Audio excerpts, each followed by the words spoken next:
नमस्कार, स्वागत है आपका न्यूज वर्ल्ड इंडिया में। आपके साथ मैं हूं पारुल त्यागी और आप देख रहे हैं खास खबर।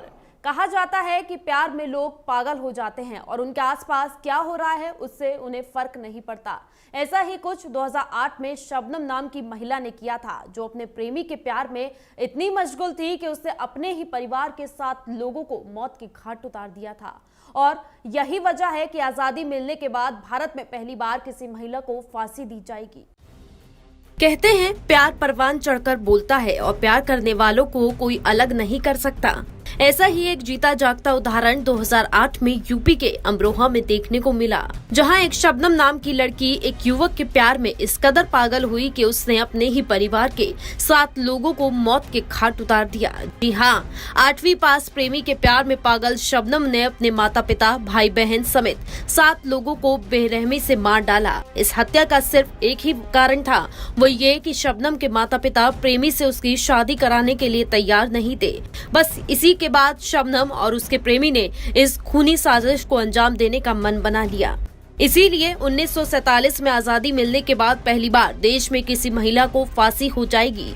सुप्रीम कोर्ट के बाद राष्ट्रपति भवन से भी उसकी दया याचिका खारिज कर दी गई है। 2008 में अमरोहा में बावनखेड़ी गांव में शिक्षक शौकत अली, पत्नी हाशमी, बेटा अनीस, राशिद, बहू अंजुम और इकलौती बेटी शबनम के साथ रह रहे थे। पिता ने इकलौती बेटी को बड़े लाड प्यार से पाला था और उसे बेहतर शिक्षा दी, जिसकी बदौलत शबनम की शिक्षा मित्र में नौकरी भी लग गई थी। इसी दौरान शबनम को गांव के 8वीं पास युवक सलीम से प्यार हो गया और दोनों शादी करना चाहते थे, लेकिन अलग अलग जाति के होने की वजह से दोनों की शादी के लिए शबनम के घर वाले तैयार नहीं थे। परिवार की मर्जी के खिलाफ जाकर शबनम आए दिन अपने प्रेमी को मिलने के लिए घर बुलाने लगी, जिसका परिवार के लोग विरोध करते थे।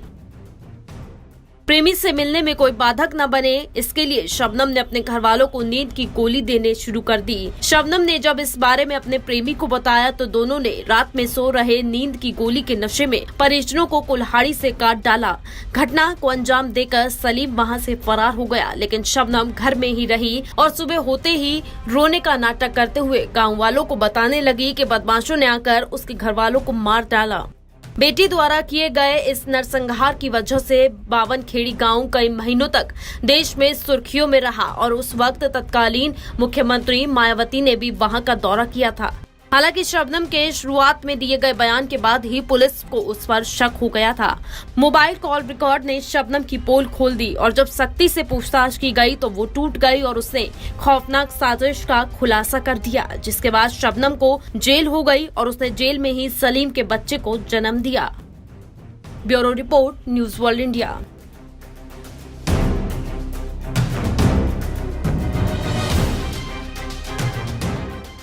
खास खबर में आज के लिए बस इतना ही, लेकिन देश दुनिया की तमाम खबरों से जुड़े रहने के लिए आप देखते रहिए न्यूज वर्ल्ड इंडिया।